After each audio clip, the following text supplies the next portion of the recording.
We seem to have got to this bit a lot quicker than we did last year. Right, good morning and welcome to Brighton. And I hope those of you who went on the treasure hunt and the tour last night had a good time. I think there were over 100 people went, so that was good. And you saw some of the sights of Brighton. Looking back at the Centennial Annual Meeting last year in London, who would have thought that one celebration fruitcake, centenary fruitcake, could have caused such a huge amount of publicity for the WI? The pictures of Her Majesty the Queen cutting the centenary cake were publicised worldwide, and the WI featured prominently in the Queen's 90th birthday documentary. As today is Her Majesty's official birthday, we will wish her a proper happy birthday later. 2015 was a year to remember. Events carried on after the annual meeting in June, with the WI Fair in Harrogate at the beginning of September. And on September the 16th, Twitter Stitch, which won the PR Moments Social Media Campaign of the Year award, was there. There was also the visit to the Royal Opera House, which ended the year in, well, fantastic style. And I am wearing the same outfit, just in case anybody just questioned it. I'm doing a Princess Anne, I'm recycling. Indeed, a year to remember, with some highs for me, especially Abigail giving the posy to the Queen, and some lows. But whatever has been happening, there's always been family and friends to support me, particularly WI friends, especially this group of committed, feisty, supportive board members. And I thank all of them for all of their support during the year. The roots of the WI have always been in education. And in 1897, when Adelaide Tootles first started the WI in Canada, she wanted to educate women in domestic science to enable women and their families to have a better life. When the WI was formed in England and Wales, women took up the challenge to feed the nation and not let produce go to waste. And members are still interested in these issues, as one of our resolutions shows this year. The educational aspect is what makes the WI what it is. We are not just a women's group. Although we are a group of women, and might I say, inspiring women, we want to learn new skills and make new friends, but above all, we want to make a difference.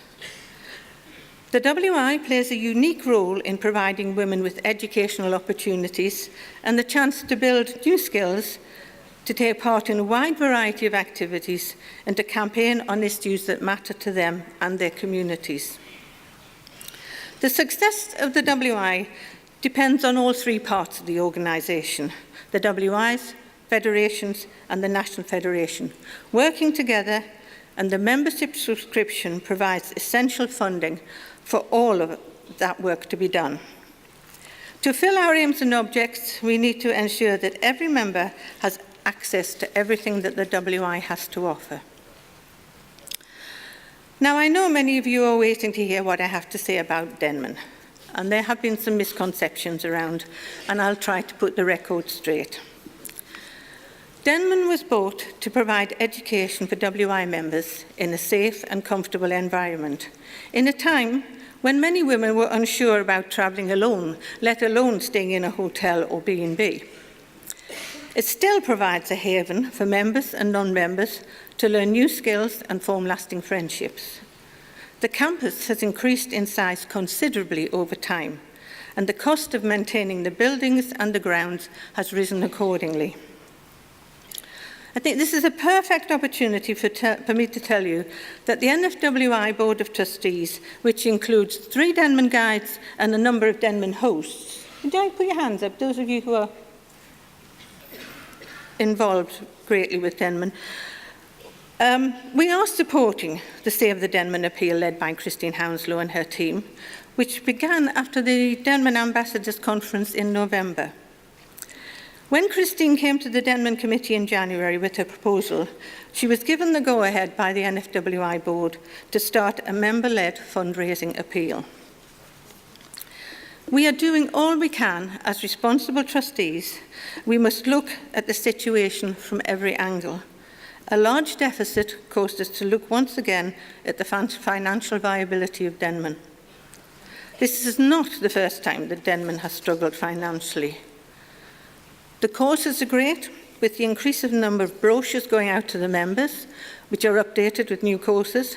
During the year, bookings are up, new tutors are on board, and members are coming to Denman to increase their skills and enjoying the Denman experience. But the cost of maintaining the campus is increasing year on year. The planned maintenance programme has been struggling to cover the cost of general wear and tear and replacing essentials, and we are frequently surprised by unexpected repairs. The NFWI board is funding a professional survey to verify the amount of work that will need to be done over the next 5 years to bring the campus up to a reasonable standard of decoration and repair. The money from the Save Denman appeal will be ring-fenced to maintain and managed according to the amount donated.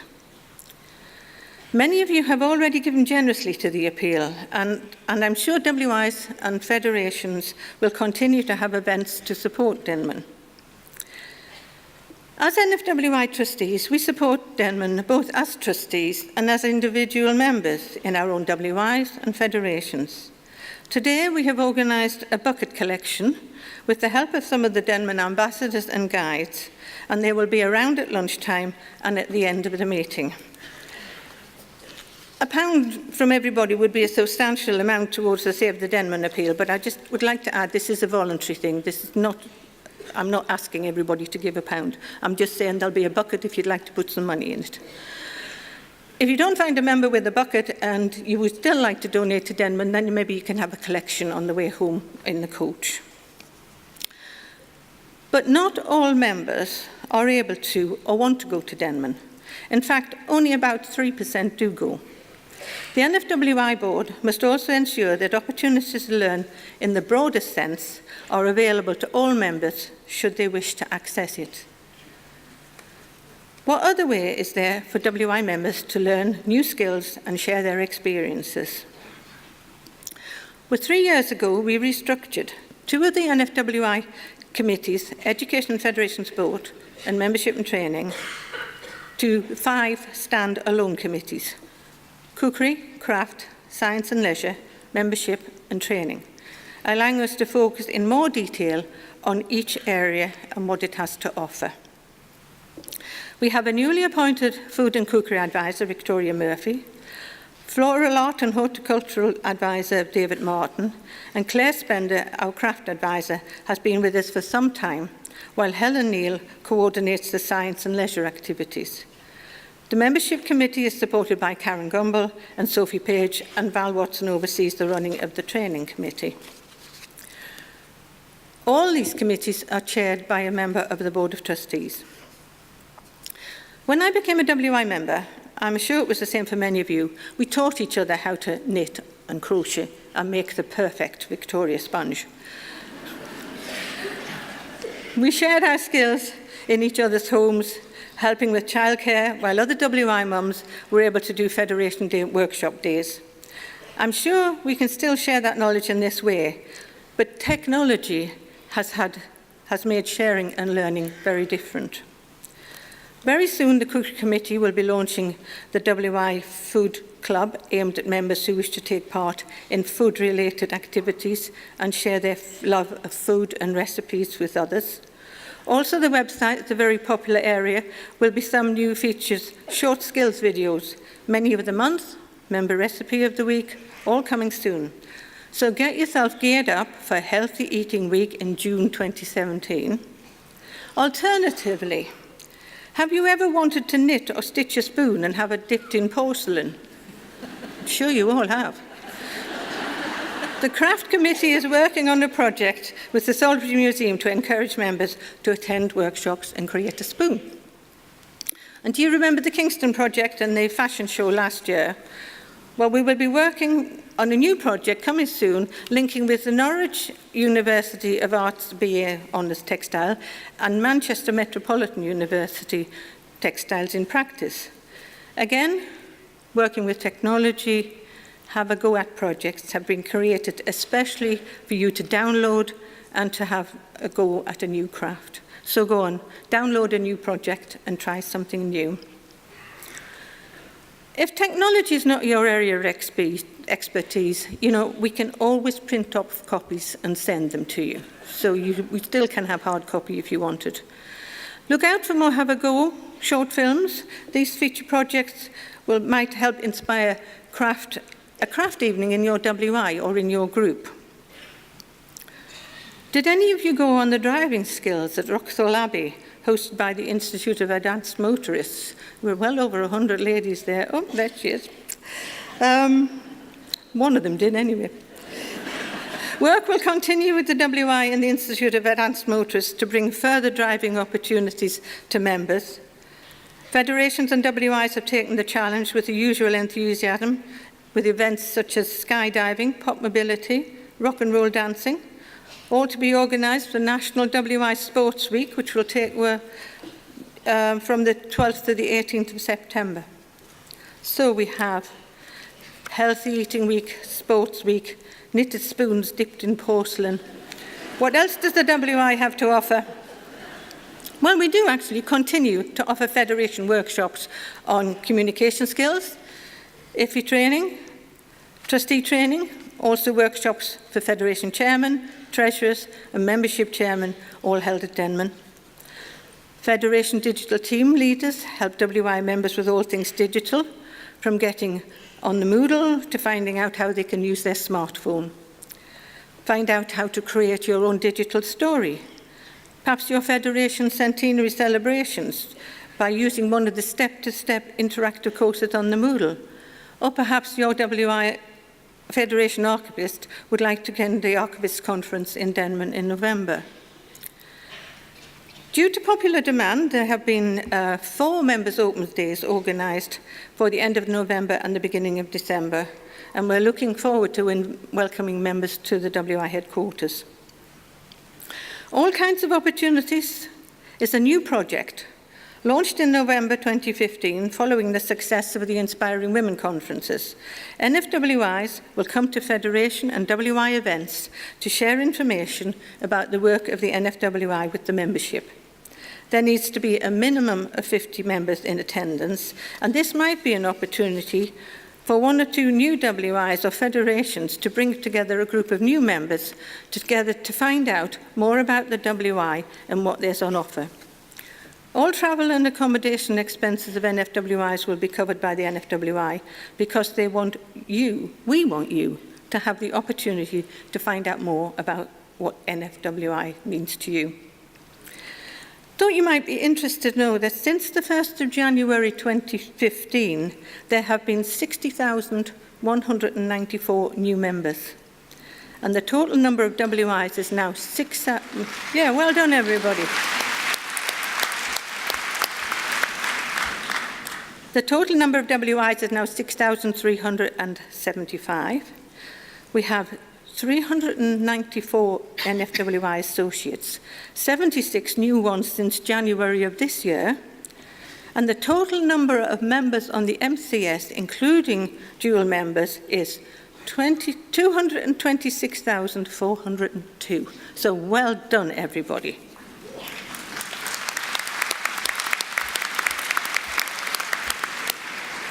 To complete the centenary celebrations in Wales, 26 scrapbooks were submitted for judging in a very popular centenary scrapbook competition. So congratulations to all who entered that.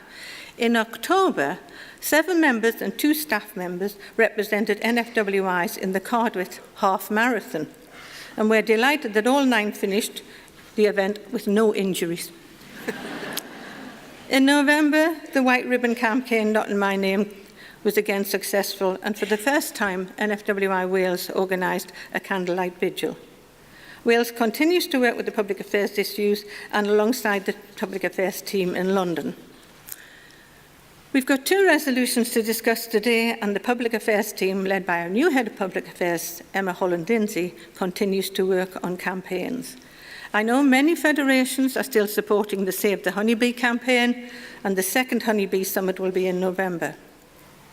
We are all wanting to see recommendations put into place for better and safer and more personalised maternity care as part of our More Midwives campaign. And members organised over 50 workshops where they made green hearts to wear and share, supporting the launch of the Climate Coalition's Show the Love campaign. Now, I know that most of you like a bit of retail therapy, and WI Enterprises has stallholders waiting to help you to do this. And don't forget the WI raffle. The first prize is £10,000 again this year. How many handbags could you buy with that? Ooh, quite a lot. So talking of money, I know our Honorary Treasurer is ready and willing to tell you our financial position, and I will talk further about the developments of technology and the future of the WI later. So I hope you enjoy the meeting. Thank you.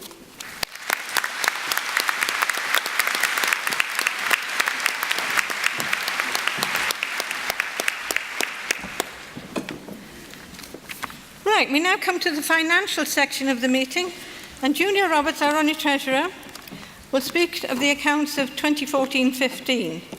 The summary of the accounts was printed in the annual review and was sent to every WI. The full accounts were sent to all federations and are available at federation offices. Julia, thank you. Thank you. Good morning, everyone. I thought a good place to start would be a brief recap of the financial responsibilities of the NFWI Trustee Board and our approach to financial management. The NFWI trustees are jointly responsible for managing the charity's finances effectively. And as well as keeping our funds safe and subject to appropriate control, effective management means using our financial resources in the best way to achieve our plans for the organisation. So we apply the same basic values that all of us use, I hope, in managing our own finances, aiming to make our money go as far as possible, assessing opportunities and risks, and making the best choices towards achieving our goals. As is customary at the annual meeting, it is my duty to report our financial results for the last financial year, that is the year ending the 30th of September 2015. So, let's look at the headline figures from our annual consolidated accounts. Total income was £6.83 million and total expenditure was £7.28 million, giving a net deficit of £450,000. These figures do not include gains in the value of our investments. And as I will explain, there were both good and some not so good reasons for the deficit. These totals from the consolidated accounts include the NFWI and Denman, plus the subsidiary trading company, WI Enterprises Limited. So let's look at the performance of each of these businesses separately. The NFWI's income was £3.36 million, including £2.2 million from members' subscriptions. Expenditure was £3.59 million. Expenditure was higher than income, so there was a net deficit of £230,000. In this case, the deficit was a good result. It was planned and was covered by available, free and designated reserves, which allowed us to reduce the NFWI's share of the membership subscription, whilst undertaking many additional activities in our centenary year. Now, Janice has already spoken about Denman's financial performance, and unfortunately this is the not so good part of our total deficit. Denman's income was £2.36 million, whilst its expenditure was higher at £2.58 million. So more about Denman in a little while. And our trading subsidiary, WI Enterprises Limited, raises funds for the charity by undertaking trading activities that are outside our remit as a charity and then donating its profits. So WI Enterprises generated a total income of £3.22 million.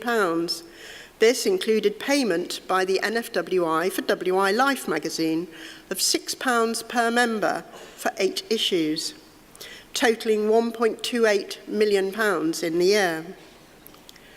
The balance of £1.9 million came from advertising, sales, commissions and other commercial activities.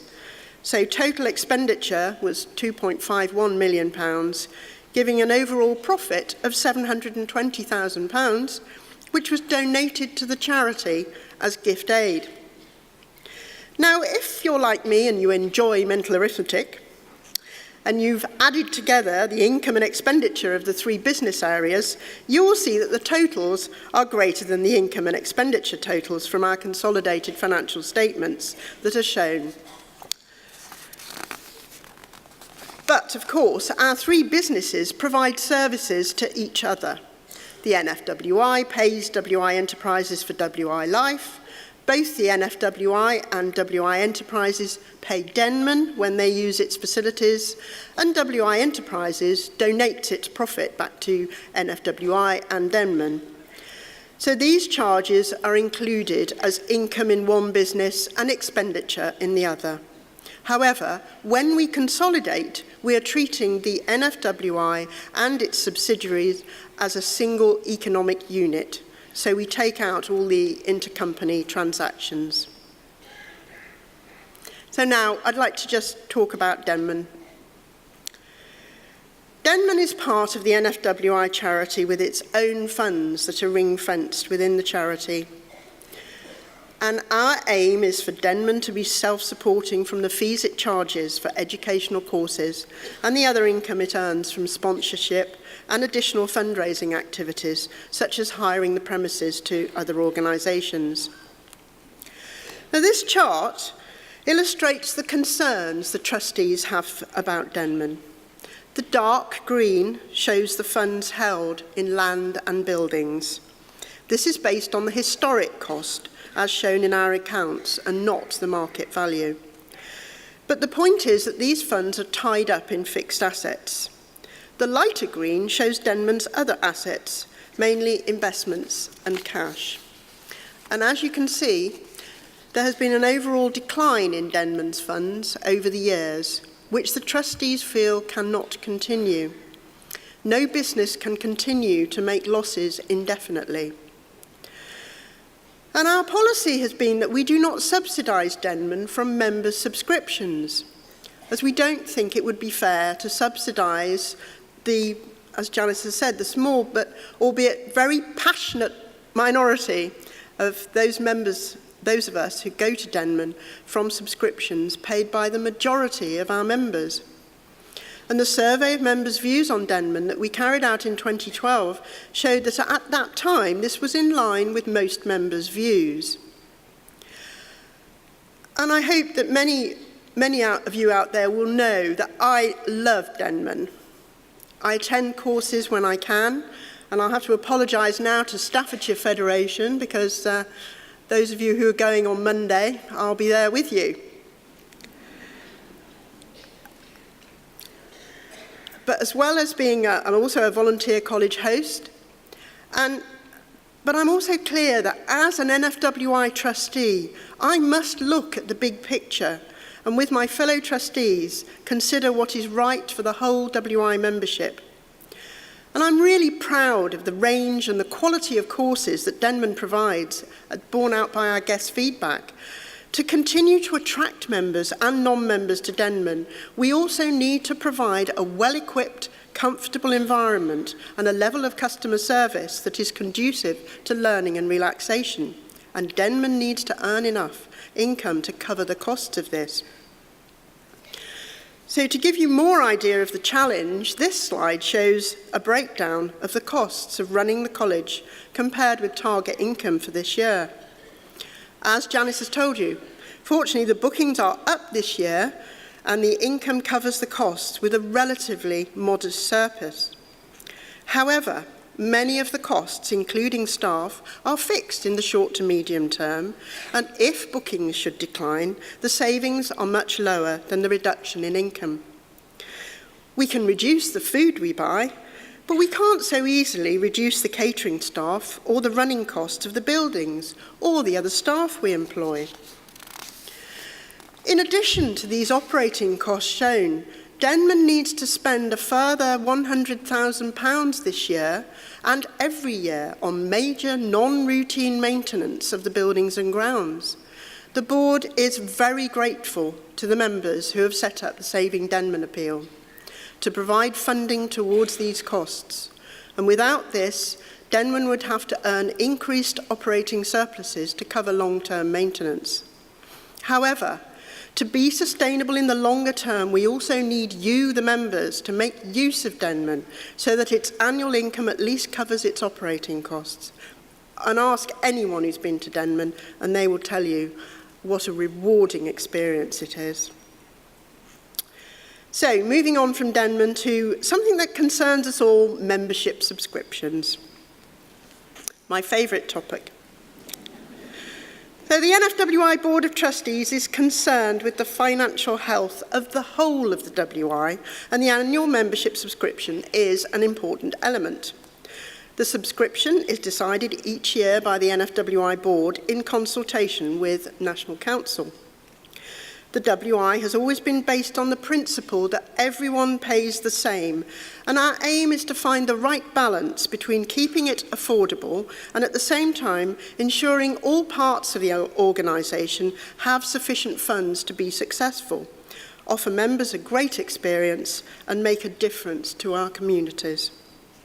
So this year the subscription is £37.50, and that's the equivalent of less than £1 a week, or £3.12 a month, which the trustees considered to be affordable. But of course, costs increase for all of us every year, and the annual subscription is also likely to increase. But in recent years, the level of increase has also taken account of the feedback message we've been getting from WIs and federations that they need more income locally. So this chart shows how this has been happening. So since 2007, WIs have received a total increase of £6.80 from each member's subscription, and federations have had £3.05 and the NFWI £1.65. And we believe that these increases have been making a difference, but we do want to hear members' views about subscriptions in future. And we plan to have a census, and we will be including questions about the amount of the subscription and how you pay it. But I'd like to end by repeating Janice's message that the NFWI is financially secure. We have sufficient reserves to meet our needs and to invest in new services. We will, of course, be asking your views in the census about the services provided by the NFWI, including how we should use the balance of the designated funds we are holding from past VAT refunds to enhance our services. And I'd like to finish by thanking Anne Wheeler, Head of Finance, and the NF Finance team for all their hard work, and our professional advisors, including Hayes McIntyre and CCLA. And I'd also particularly like to thank our two external advisors to the Finance Committee, both WI members, Ruth Kaufman and Kate Collier. Thank you.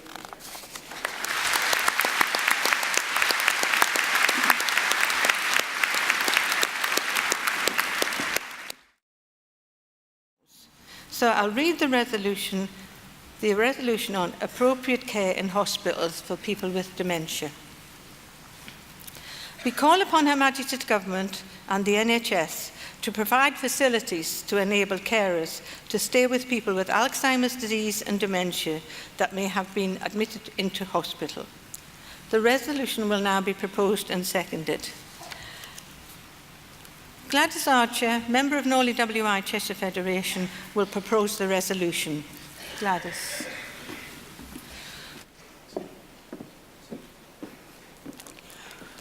Good morning, ladies and gentlemen.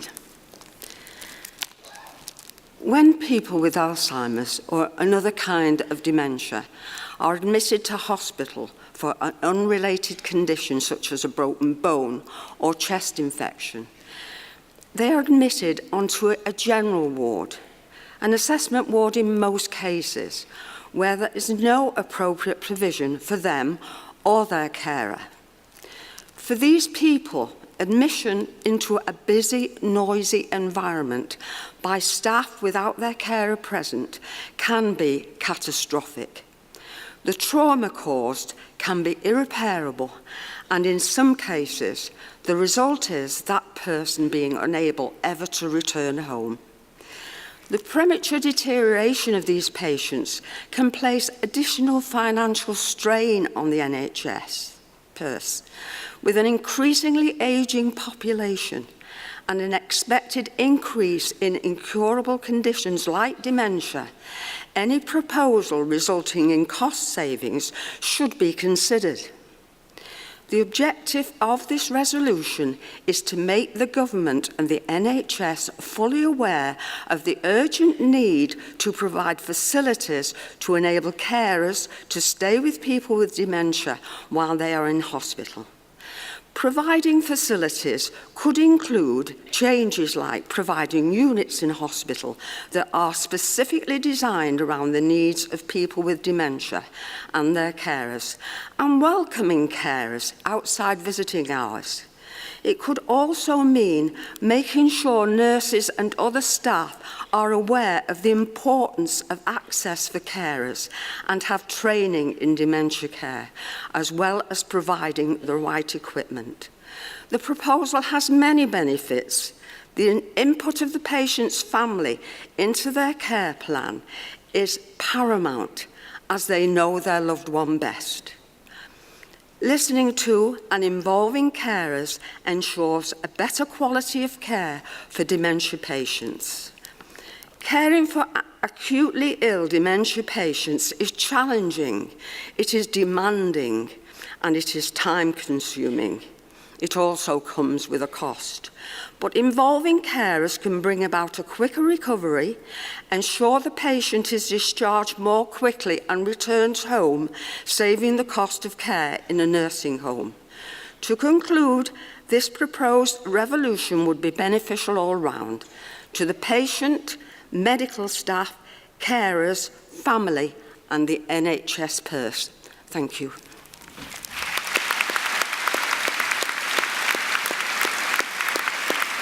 Thank you, Jane. Thank you very much.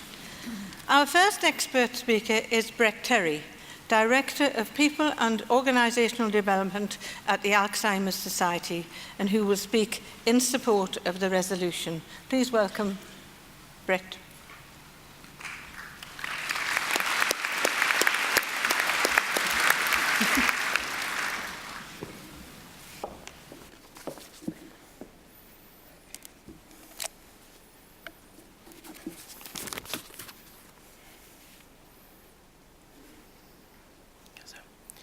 Good morning, everyone. It is a great honour to be speaking to you today in support of this resolution. Before I start, though, I would like to thank the WI personally and on behalf of Alzheimer's Society for the phenomenal work that many of your members are already doing for our Dementia Friends and Dementia-Friendly community programs. Thousands of your members are Dementia Friends and Dementia Friends champions already, and your chair sits alongside other national leaders on the Prime Minister's Champions Group for Dementia, alongside the chair, Angela Rippon, one of our ambassadors. To the resolution then.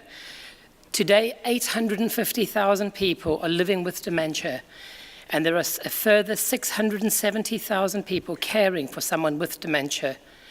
It is a disease that touches almost every home in the country.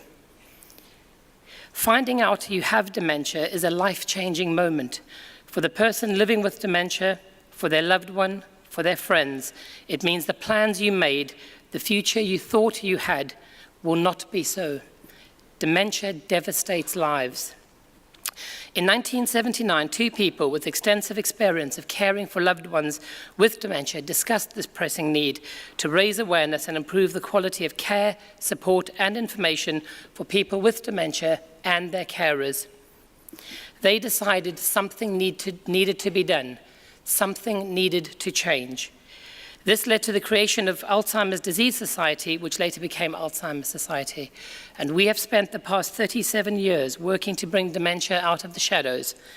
But even still today, too many people living with dementia struggle. They struggle to get basic information, help and support. They struggle to be treated as an equal member of society. They struggle to even be treated with the dignity they deserve. It should not be so. When you or a loved one goes into hospital, you should have the confidence that you will be treated with dignity and have the support you need to recover well, as and how you need it. This includes your carer being welcome, should that be what you need to recover. If my 6-year-old daughter, Rianne, went into hospital, the hospital would correctly expect and welcome my wife, Janine, or myself to be there to settle and support her. That need is often the same or even more pronounced for someone living with dementia. Yet the ability for a carer to support a person with dementia is not yet universally present in hospitals. This resolution is not about carer compulsion. It is about carer choice, a choice currently denied in still too many hospitals. We all agree, I'm sure, that the best place for someone with dementia to be cared for is outside of hospital, preferably in their own home. At some point, however, people with dementia may need to access hospital services, either as a planned admission or, as is more frequently the case, in an emergency due to related conditions that would include infections or fractures. Problems with memory, language, and cognition can make the hospital environment especially intimidating and disorientating for someone with dementia, and can prevent them from articulating their needs to get the care and the support they require. A carer can be a crucial source of emotional support to someone with dementia whilst they're in hospital, and they can help NHS staff to understand the specific care and support that that person needs. That help and support for the NHS staff who are often already overburdened. When carers' access is restricted by visitors' hours or the input of carers is not sought to help personalise care, the result can be devastating and often life-changing.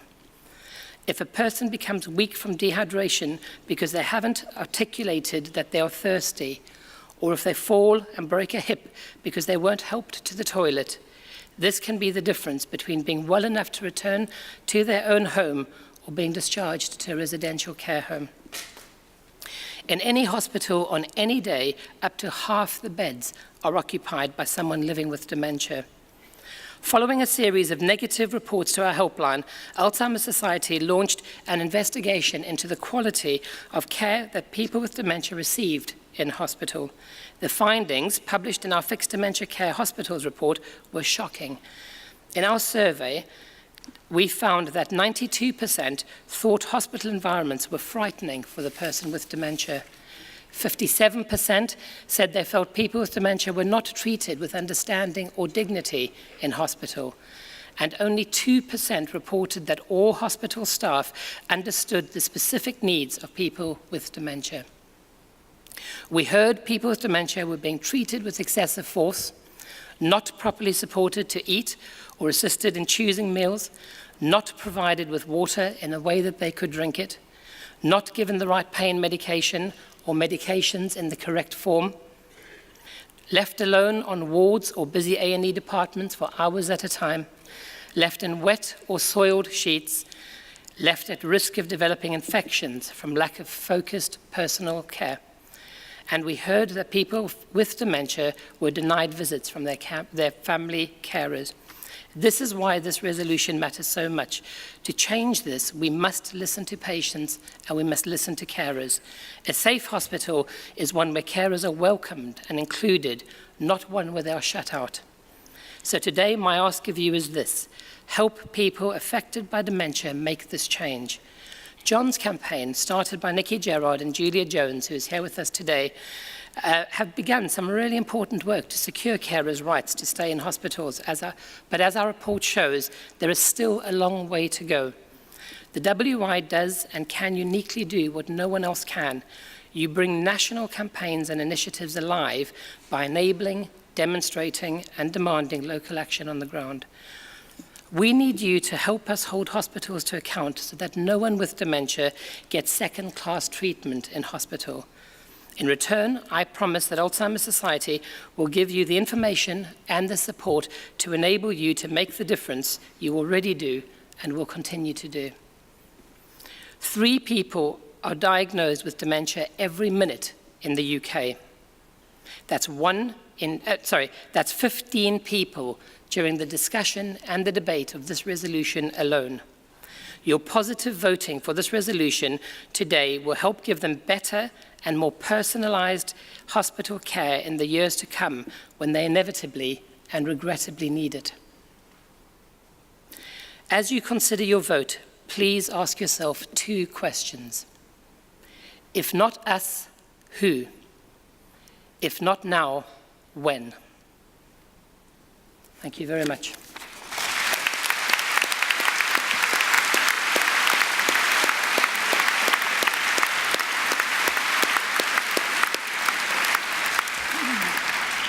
Thank you, Brett. I now ask Rosalind Jackson, an NHS nurse, who will come up and set out the points to consider against the resolution. These are points to consider, and so please welcome Rosalind.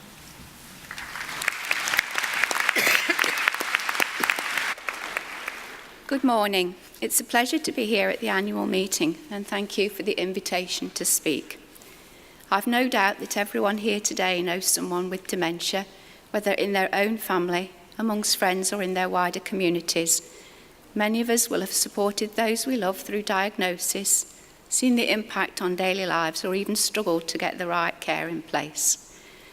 And as we've heard, dementia affects us all, and it costs the NHS over £26 billion a year now.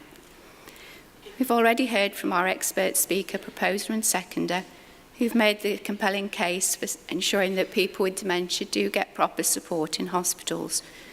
And WI members have discussed and debated the issue over many months.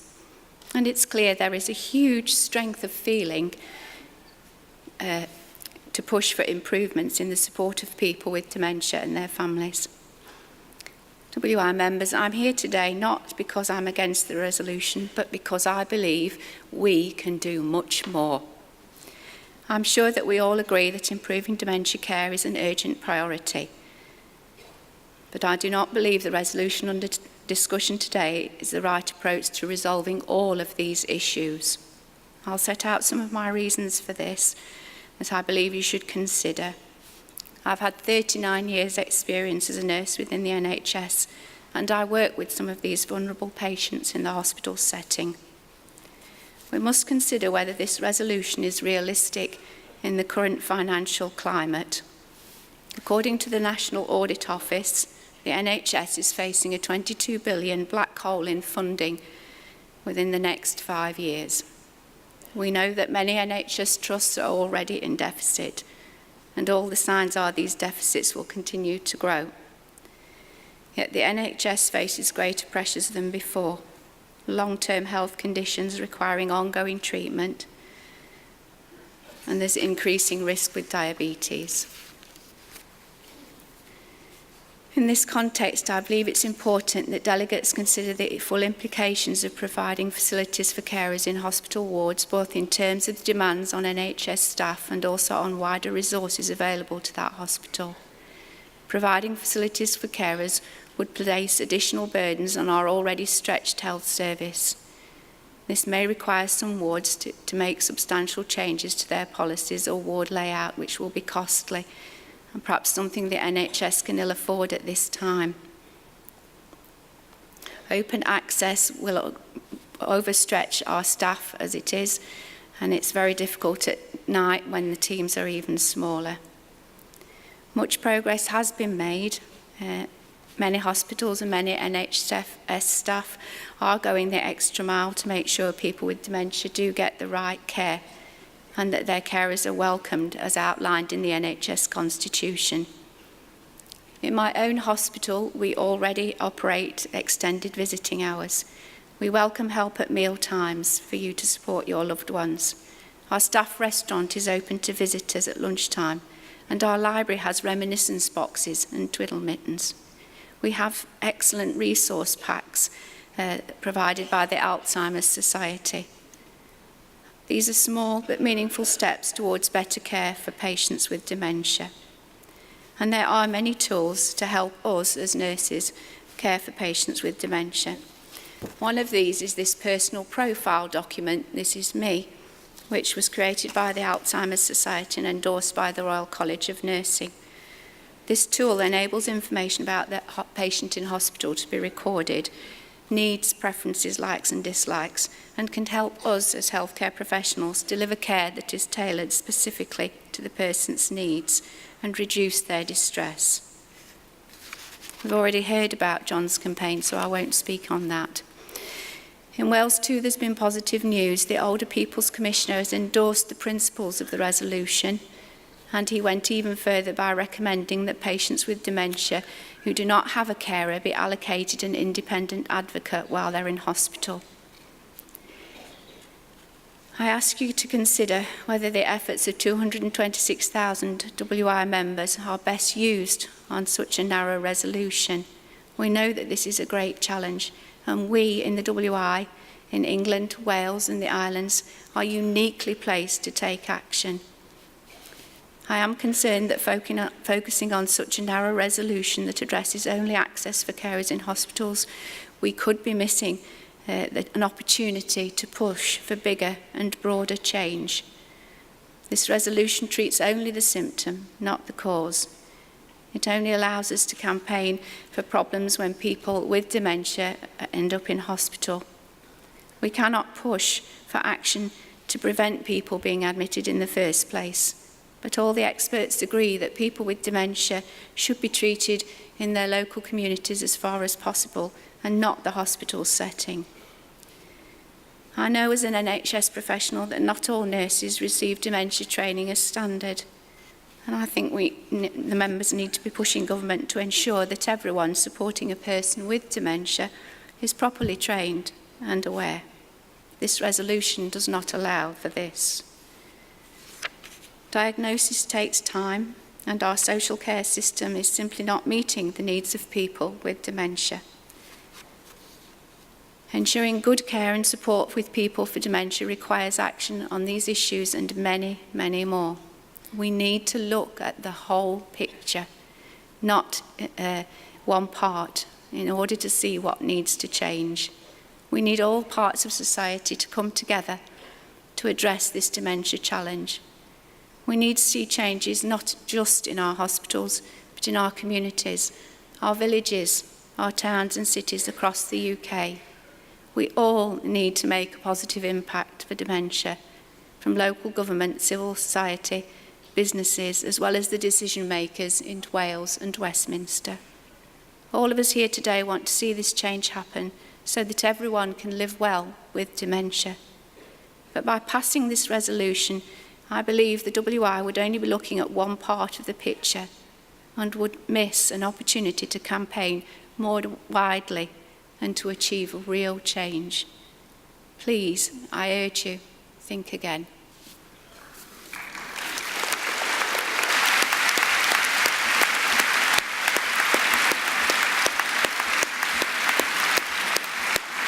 Thank you, Rosalind. Now we will take some points from the floor. So please remember to state clearly your name, WI and Federation. The stewards will be holding the flags indicating the microphone points, which I said were 1, 2, 3, 4, 5, 6 and 7. They've got numbers on as well. If you're going to speak, can you please keep to the point and no more than 2 minutes, please? So, is there anybody at microphone number 1? 2, 3?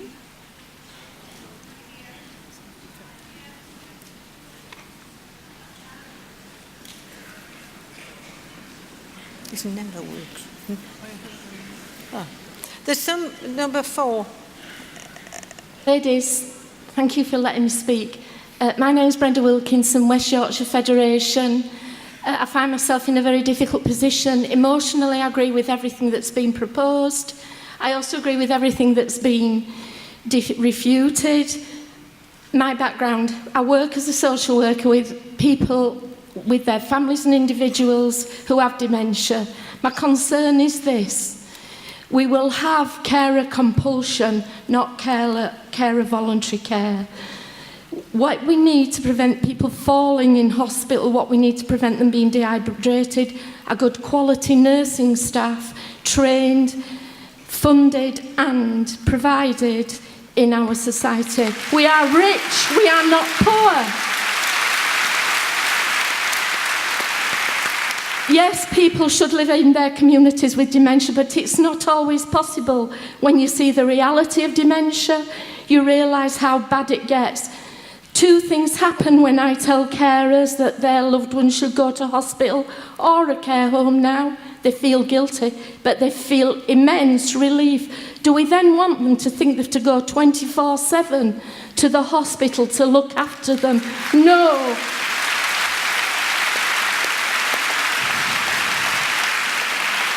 I applaud everyone who's doing their best to change things. Have you stood up, Madam Speaker? I've had to shut up. No, you've got 30 seconds.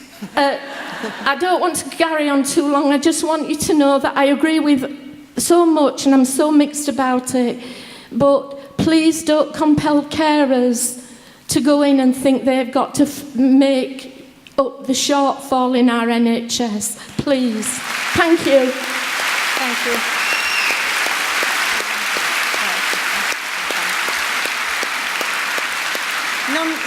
Number 1, please. Hello, my name's Jane Leaper. I'm from Devon Federation.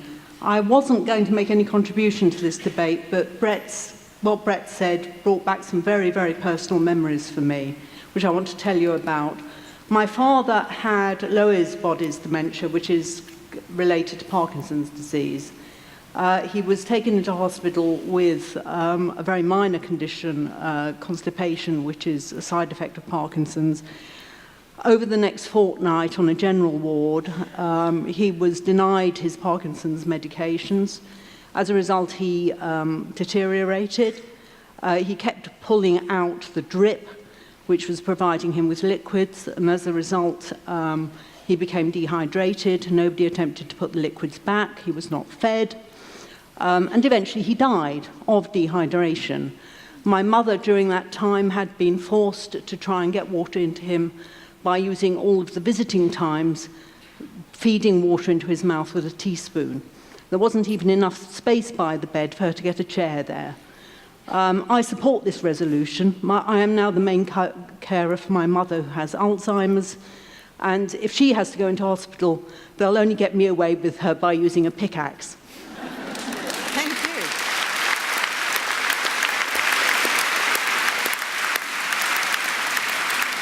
Number 2, please. Spotlight. Does it really have to shout at me like that? Hello, I'm Astrid Llewellyn, and I'm from Playford in East Anglian Federation. And I agree very much with the speaker before last. who was making the point that the carer shouldn't be there to make up for the deficiency in the nursing staff. I think that is very, very important. The carer is there to reassure and to comfort and to do what they can.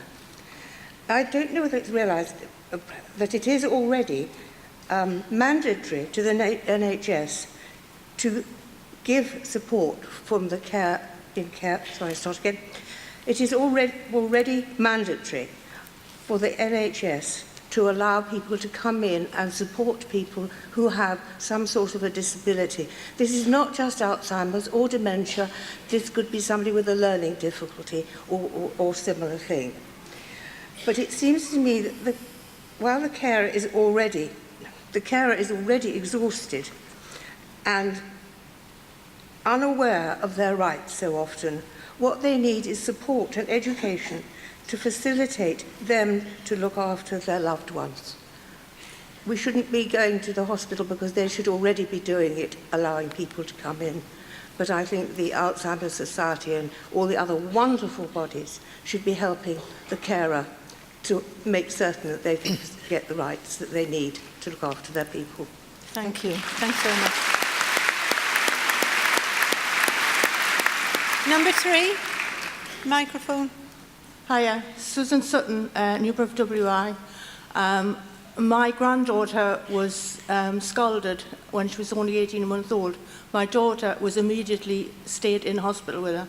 My mother had Alzheimer's and twice was taken into hospital. The first time I had to physically take her out myself after a week. My mother went in with 2 visits a day. She could manage to feed herself, dress herself. She just needed people to go in to check that she was okay while I was doing a full-time job. After twice being in hospital, the visits firstly went from 2 visits to 4 visits a day, till at the finish she ended up with having 2 carers 6 times a day and ended up dying. I also worked as a carer, and I don't know whether people realise, but obviously when a person goes into hospital, the carer doesn't have anything to do.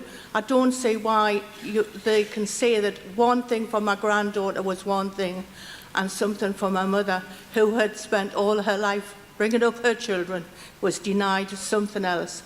She was in this ward and was sat on a chair she had a sensor cushion so that when she moved, somebody came to see her. They cut her dementia drug down, which deteriorated her tremendously. And there was a young Down syndrome boy on the ward, and his job all day was to walk around the ward checking on these people, on the patients. And I think that it was totally disgraceful. The last hospital she was in was Haltwhistle, and Haltwhistle is so catered for dementia people. They were absolutely brilliant. But as I say, at the finish, things got too bad, and she passed away just over a year ago. So I'm sorry, but I agree with the first decision. Thank you. Thank you. Number 4's already had a go, so shall I go to number 5? Is there somebody there? Yes, please. I am in favour of this resolution. My husband is in a nursing home and he has vascular dementia. 200 hospitals have already taken this on board, and I think more things will follow, like the training, which is very, very important. People don't always know how to, even nursing, do not know how to speak and help somebody with dementia. So it's not a compelling choice for a carer to go. It's just so that you can go outside of visiting hours as often as you can. Not necessarily to be there all the time, but nobody would be compelled, would they? They would just want to go. And obviously it is for something outside of just having dementia. So I think things would follow on. And Leighton Hospital in Staffordshire, they've done such a lot, and so have a lot of hospitals. So I think it isn't a big deal for them to do this. It doesn't say staying the night.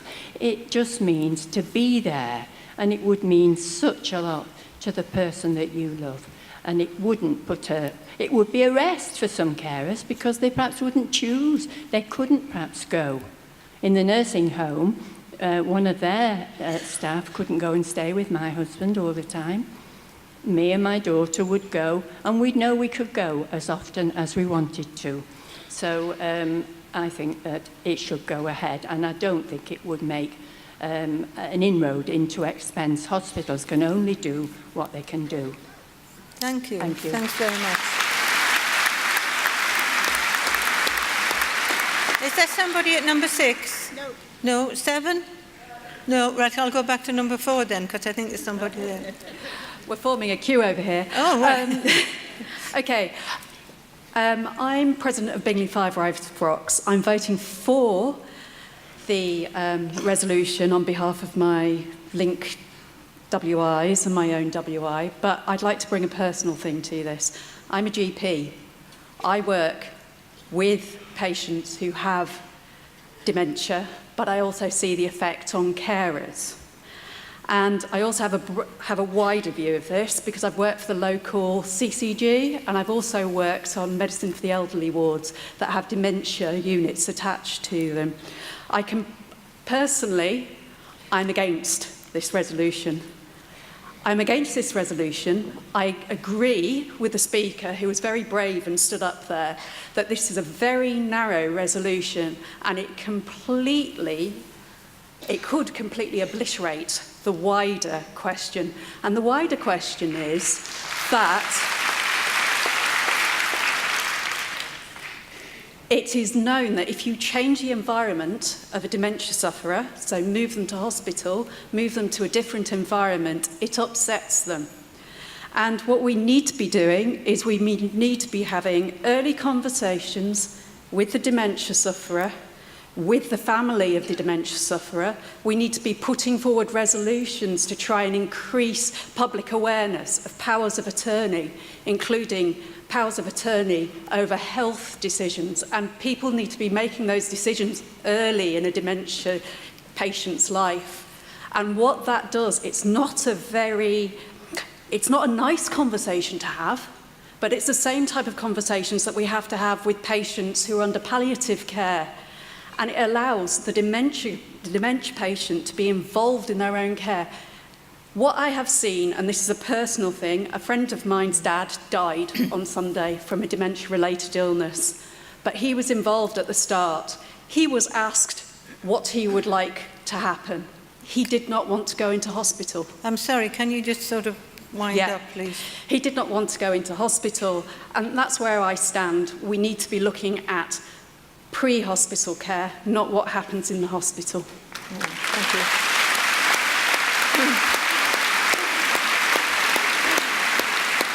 Can I come back to number 2 microphone? Angela Hawkins, Lincolnshire North. I'm also against the resolution. I think that John's campaign is already up and running. We should give it our support. We should not start something that is running parallel, but I agree it's too narrow and it will let the NHS off the hook. We need to force better things in the NHS, not do the work for them.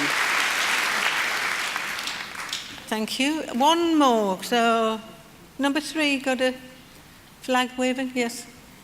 Margaret Davies, Cambridge Federation.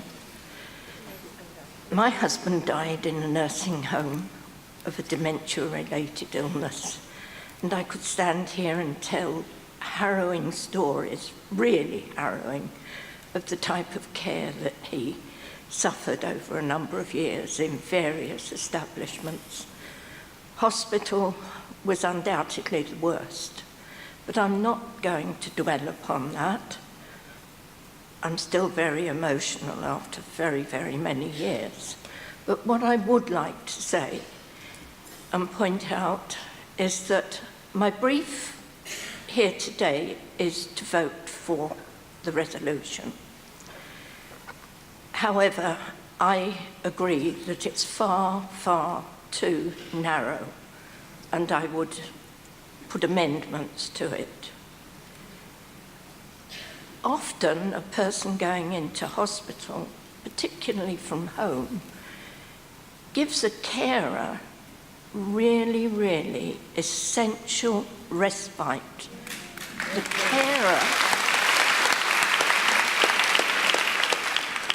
carer is totally exhausted, and although she or he themselves may not see it and accept it at the time, it does give them respite. And I think that's why we need to relook at this resolution. Thank you. Thanks very much.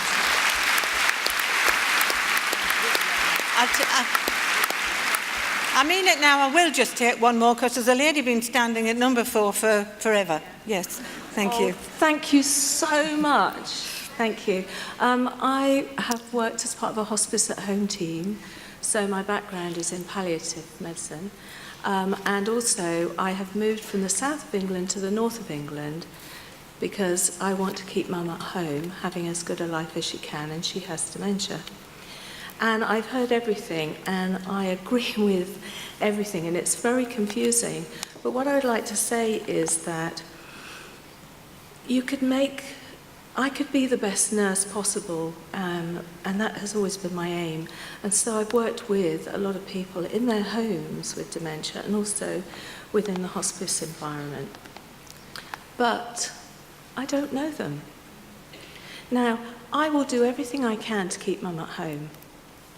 But if she goes into hospital because she has a broken leg, which I cannot treat at home, I would have to be there with her. Now, that would be my choice as a carer. Now, this resolution doesn't say we're compelling carers to go in to look after their loved ones, so if they need a rest, that's fine.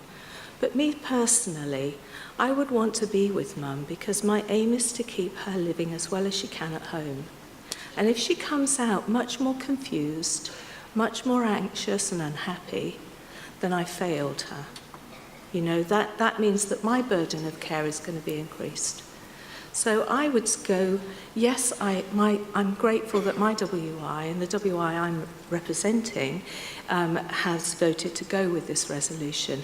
And I would really urge people to go with it because it isn't enough, it isn't broad enough, but we have to start somewhere. Thank you. We have to start somewhere. And you know, we could sit fiddling on our thumbs thinking it isn't broad enough, it isn't broad enough, it isn't broad enough, we need to do more, we need to do more. I'll never start. And isn't that the way of life now? Thank you very much. I write so many policies, it's not enough time to do anything. Thank you.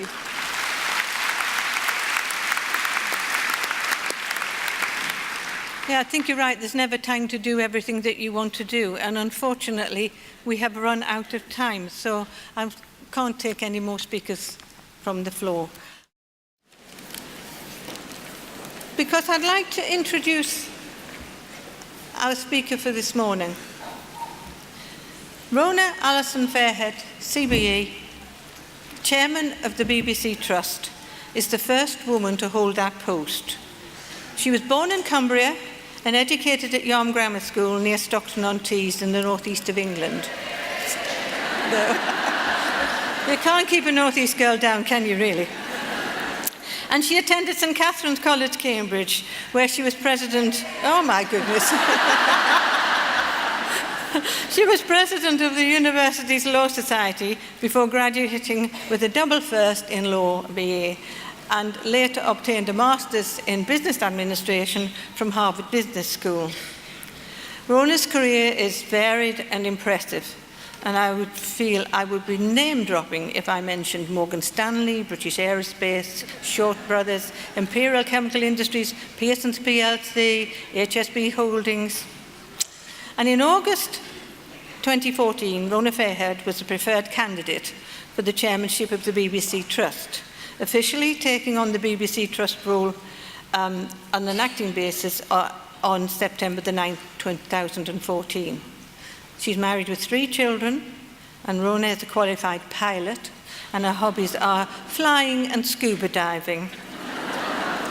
She was appointed a Commander of the Order of the British Empire in 2012 in the New Year's Honours List, And there will be time to ask Rona questions at the end. And if you'd like to do so, would you please make your way to microphones 3, 4 and 5. So, before then, please, can I welcome Rona Fairhead.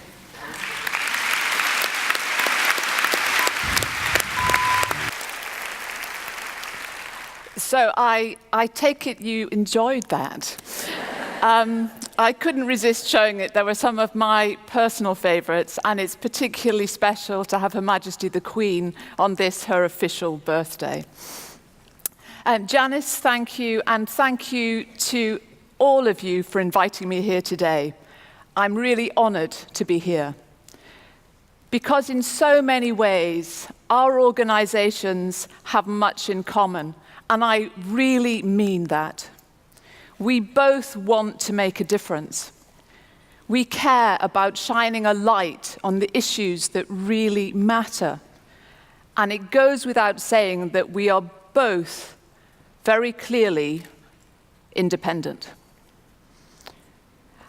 I'm well aware that you have now reached a really huge milestone in your history. So let me start by congratulating you on your centenary and now your 101st year. For 100 years, you have campaigned passionately, vociferously, and effectively on issues that you care about. Issues which really matter, like equal pay, or violence against women, and cancer screening. Speaking as a woman in business, as a working mother, and as someone who themselves has undergone cancer treatment, your work has made a huge difference to me.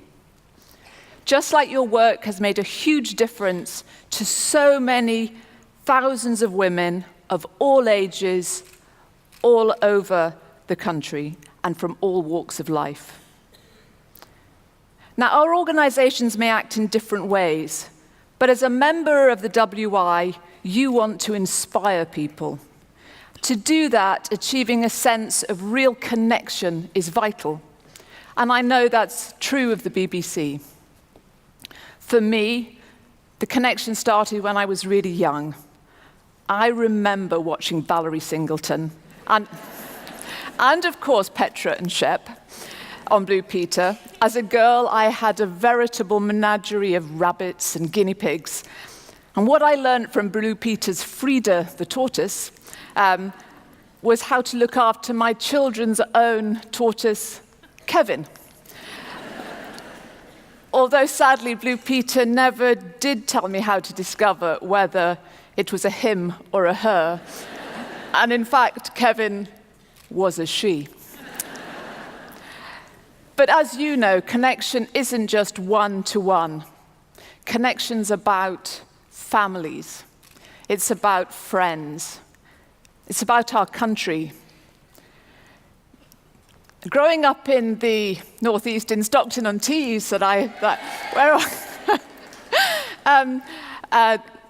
Saturday nights were a really big night in my family. It was all about the Generation Game, or Doctor Who, and as an avid sports fan, my special treat was being allowed to stay up late to watch Match of the Day. And it continues to bind my family together. I suspect I'm not the only one in this hall today to take an interest in The Night Manager. I have to confess I became addicted, and as did my family. Our children, in fact, came from miles around, often with their friends, to watch it with us.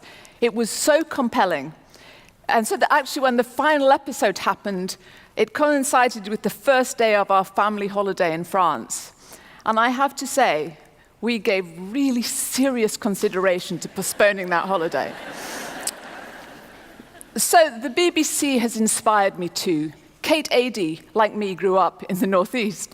I can still remember watching her on the news, outside the Iranian embassy during the siege, in Serbia in a flak jacket during the civil wars, or wearing those big ear defenders on an aircraft carrier somewhere in the Gulf.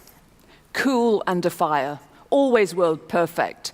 You may have heard the quip, if you see Kate Adie arriving in a plane in your country, you want to be on the next plane out. But at that time, to see any woman at the top as a war correspondent was unusual. For Kate, I suspect she just saw that as doing her job. But for me, she was and is an inspiration. And I wonder how many other countless women she inspired and how many she influenced from my generation. I'm sure each of you have your own personal memories, your own stories, and that's what I believe is great about the BBC. Its ability to unify while also enabling some really personal experiences. Now, the fact that you are all here today is proof to me that you care passionately about what happens in your community. You care about having an informed and an educated population. You care about important issues, that they are highlighted, that they are addressed. And I'd like to think that the BBC can play a role in that for you, whether it's through our radio broadcasts that you listen to, like Michelle Hussein on Today, or Jenny Murray and Jane Garvey on Women's Hour, or the programs you watch, or the apps from BBC you use. The simple truth is, I believe that what happens at the BBC matters to all of us. Now, there are some important changes coming over the next few months, but there are also many things which will remain unchanged. And I believe that's very important too. As you may be aware, this year we undertook a massive public consultation about people's views on the BBC, as did the government. We asked the public to say what they valued about the BBC, what they wanted it to keep on doing, what they wanted to change. And the public came forward very, very strongly and very clearly. We don't want fundamental change of the BBC.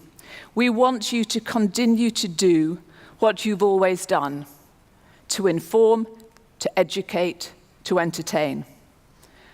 Now, of course, people don't want the BBC set in aspic. They want some changes, even greater efficiency, leaner management, more diverse, more reflective of the country in which we serve, more diverse in every sense, better at spotting talent in unexpected places. But overall, the public want us to go on building an even better BBC rather than tearing it down and starting again. And that's what we need to deliver. And that means doing the key things right, taking our social purposes seriously. Sometimes the BBC's role is educational, whether it's factual documentaries, history programs, or channels and websites like BBC Parliament that help people understand how our institutions operate together and see them in action. Sometimes they're through specific learning resources, such as BBC Bite Size. Now, these, for many of you, I hope, will have heard about BBC Bite Size. They're used in secondary schools by both teachers and children. In fact, 4 out of 5 children take advantage of it. And the great thing is they're open to everyone. So actually, I was back at Cambridge a few weeks ago talking to some master's students and talked about Bite Size, and I heard some giggling in the back. And it turned out that there were 3 engineering graduates who had used bite-sized content the previous week for some work they'd been doing on wind power, so we can reach all. Sometimes our role is informing, reporting from news all around the world, whether it's terror attacks in Istanbul, or the government's flood plans, or probing the truth about claims about whether to stay or leave the EU. The BBC is not, like you, in a position to campaign. But what we can do is to spotlight issues, to put a spotlight on them from an independent point of view, as we did last month to raise the awareness of dementia.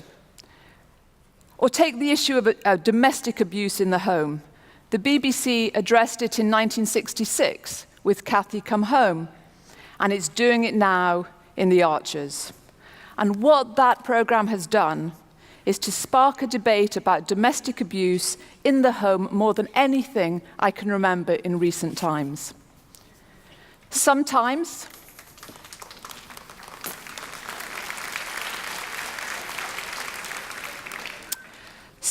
its role is to drive the UK creative economy, commissioning content from over 700 small production companies from all across the UK, from our bases in Salford or Cardiff or Glasgow. Often it means investing in technologies or in people or covering areas that nobody else could do. And of course, that means taking risks. But the BBC has to take entertainment seriously too. And when it works, even though we will take risks, it really works. Now, just imagine the first meeting at the BBC where someone pipes up with, "Oh, I know, let's have a major prime-time programme about ballroom dancing." or another, "Hey, how about a national home baking competition filmed in a field, in a tent?" It's hard to put any value on that alchemy that produces those kinds of ideas and makes them happen, or which takes old programs and revitalizes them and makes them relevant. The Proms, Shakespeare's Tragedies, or Countryfile. But those founding principles of the BBC, to inform, to educate, and to entertain, and its commitment to its social purpose, are, I believe, what makes the BBC unique. So the big question is how to ensure that it remains so. Because as you know, the BBC does not operate in isolation. And I can assure you we face some real challenges and some tough decisions. First, we face a future in which we'll have less money. Last month, the government set out the BBC's funding for the next 5 years in the White Paper. New obligations, such as free television licenses for the over 75s, mean that the BBC will have less money to spend on programmes. I will ensure that the BBC does everything possible to minimise the impact, to work more efficiently, find smarter ways to get more for our money. But the reality is, we won't be able to keep doing it all, even though the public say they love what we do. So that will mean making some tough decisions. But on the positive side, I also believe that these changes will affect how BBC works with others. To be frank, this hasn't been an area where it's seen as a strength of the corporation. There, of course, have been exceptions. But I've been told that in the past, partnership was not something that the BBC did with you, it was something it did to you. But I know that partnerships are the future, an opportunity to make that funding go further, and I want it to be one in which the BBC excels. Cooperating with global brands, as we are doing, for example, with Netflix to produce the new Watership Down. Openly sharing other resources we have at our disposal, like the fantastic iPlayer, a great UK resource, or using our position to improve local news reporting. For example, the BBC is planning to create a data bank of information available to local news media. We'll make clips of locally relevant videos for sports activities, for example, to local websites. And we'll also provide funds for up to 150 journalists to cover local issues, local courts, local councils, working all the time with local media groups. And we will also need to partner with other parties across the industry, as the BBC did successfully this year with the microbit. I don't know if you know about the microbit.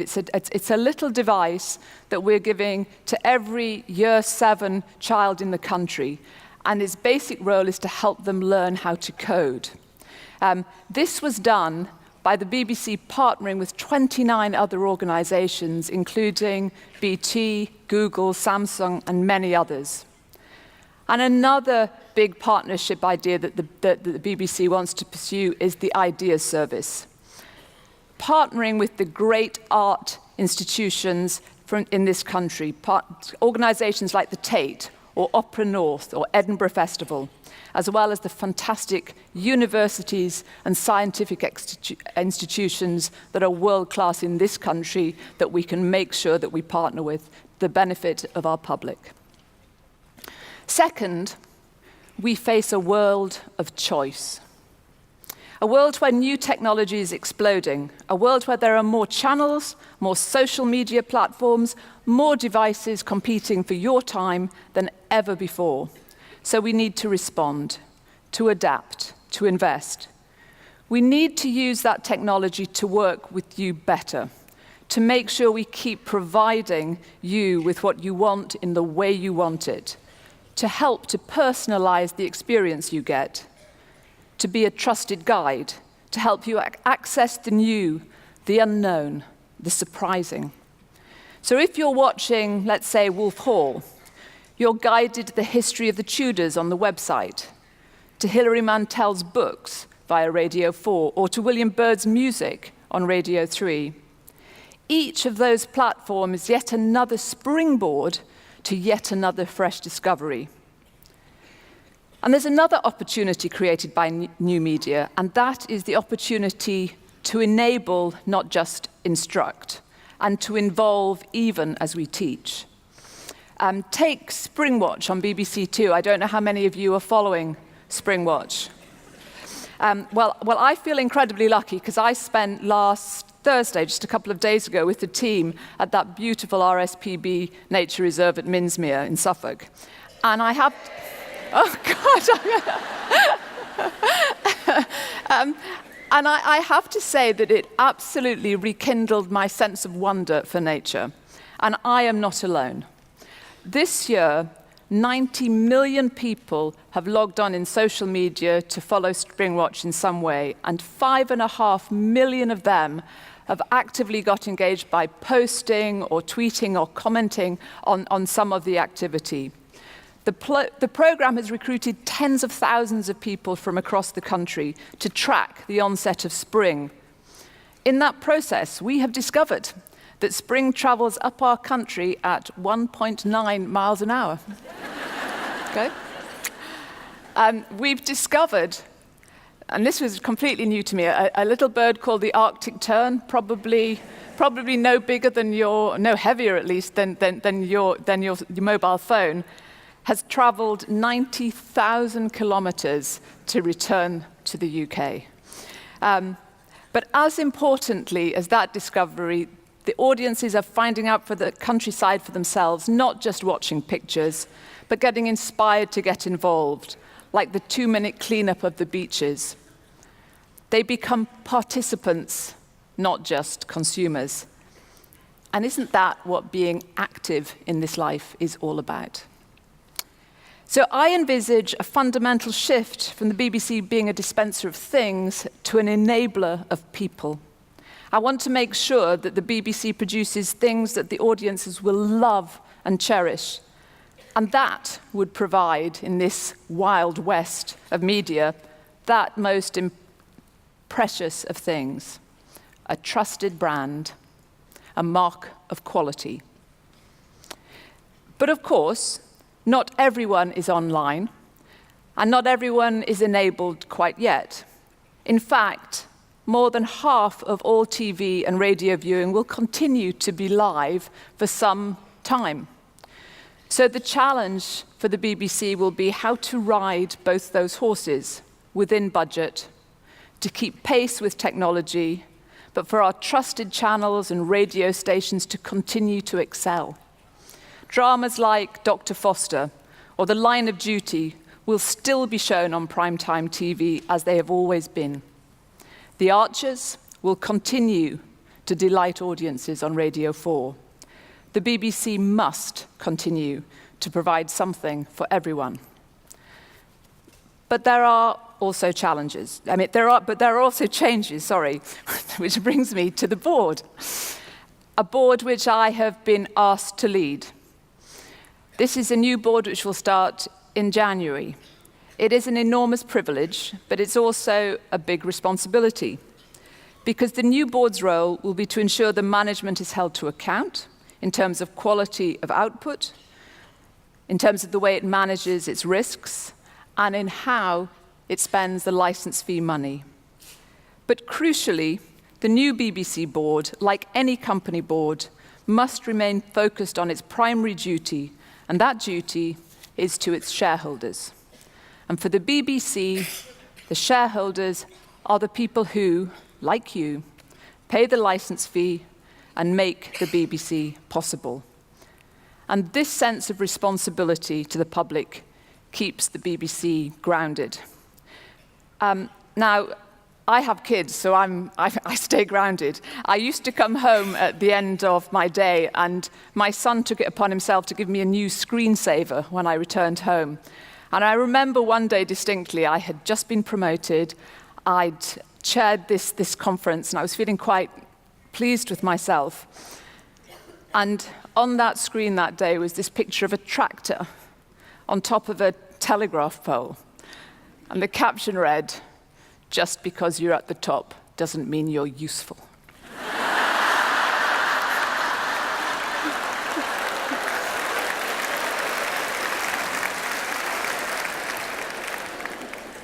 I love my son.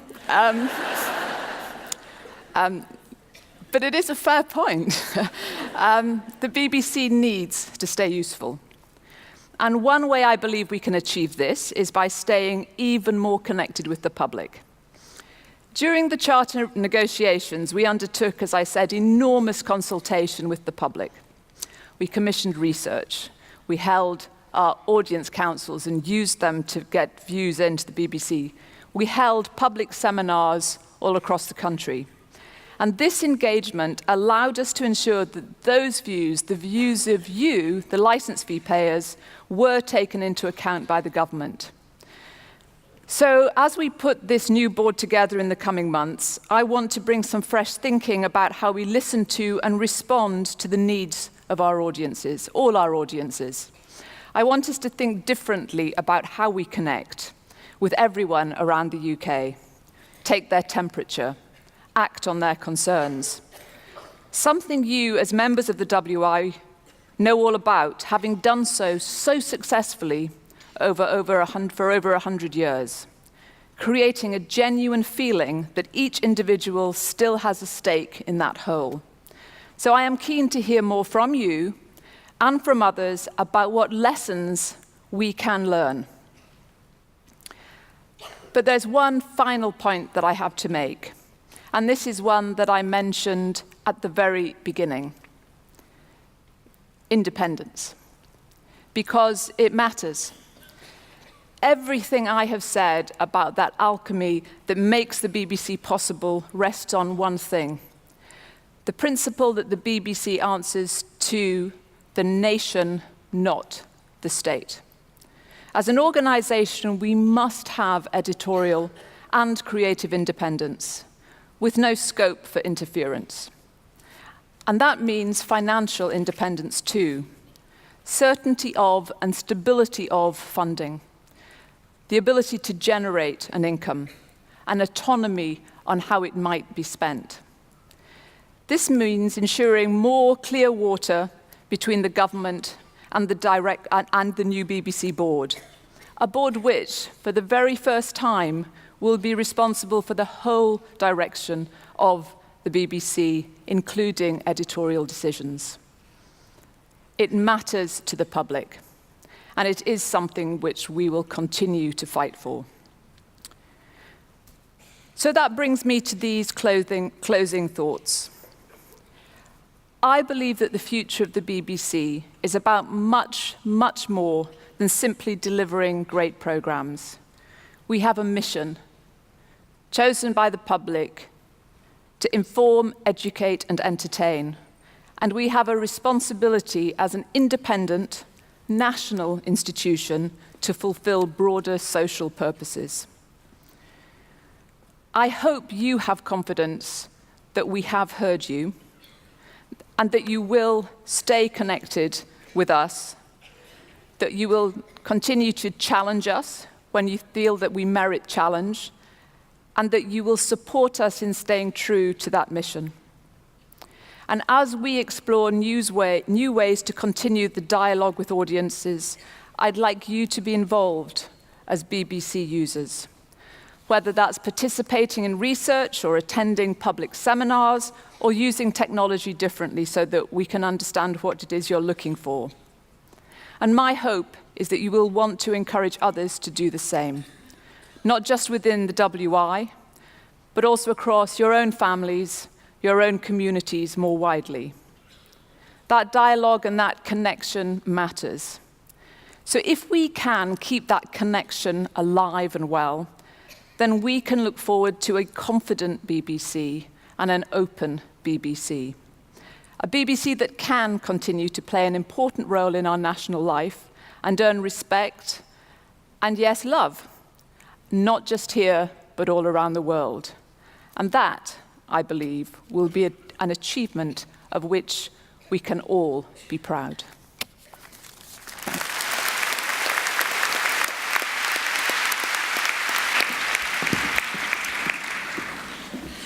Right. So before we go to lunch, I have got the results of the resolution on appropriate care in hospitals for dementia. So that's a 79.4% majority, and the resolution was carried. So thank you very much.